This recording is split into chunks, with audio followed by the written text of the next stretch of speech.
এই যে ধান বোঝাই শেষে গরুর সাহায্যে এই গরুর গাড়িগুলো টেনে নিয়ে যাওয়া হচ্ছে। চমৎকার একটা দৃশ্য। এটা আসলে স্বচক্ষে না দেখলে বিশ্বাস করা খুবই কঠিন।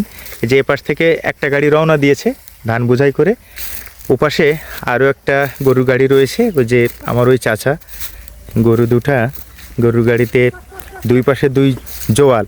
চাচা ওই যে দুই পাশে যেখানে গরু খাটানো হয় কি বলে, জোয়াল বলে না কি বলে গরুর গাড়ির সামনের যে অংশ? জোল। জোল। এই জোল, জোলের সামনের অংশে ডান পাশে একটা গরু আর বাঁ পাশে একটা গরু বেঁধে দেওয়া হবে। তারপরে টেনে নিয়ে এই গরুর গাড়িটা চলে যাবে বাড়ির দিকে। এই যে দেখুন আমার এই চাচা সেট করছে গরু দুটো দুই পাশের জোলে।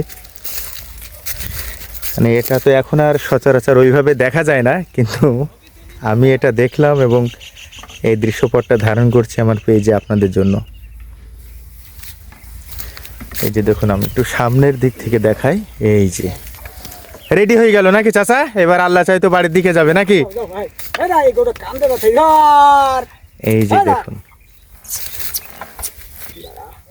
যারা গরুর গাড়ি চালায় তাদের মুখে বেশ কিছু বুলি আছে, সেই বুলির সাহায্যে এই গরু কিন্তু চলে থাকে। কত সুন্দরভাবে সেট করা হচ্ছে গরুটা দেখুন। এই যে সেট হলো, এবার বাড়ির দিকে যাবে। এই যে দেখুন কত সুন্দর গরুর গাড়ি চলছে ধান বোঝাই করে বাড়ির উদ্দেশ্যে। এবং এই ভিডিওটা আমি ধারণ করলাম আপনাদের জন্য। চাচা থেমে গেল কিসের জন্য চাচা?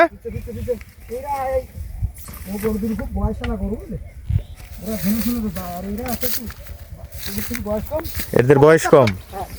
এই যে আমার চাচা চলে যাচ্ছে ধান বোঝাই করে বাড়ির উদ্দেশ্যে। এই গরুর গাড়ি ধান বোয়ার ভিডিওটা আপনাদের উপহার দিলাম। নিশ্চয়ই আমাদের পেজে যুক্ত থেকে আপনারা এই চমৎকার ভিডিওটা উপভোগ করেছেন।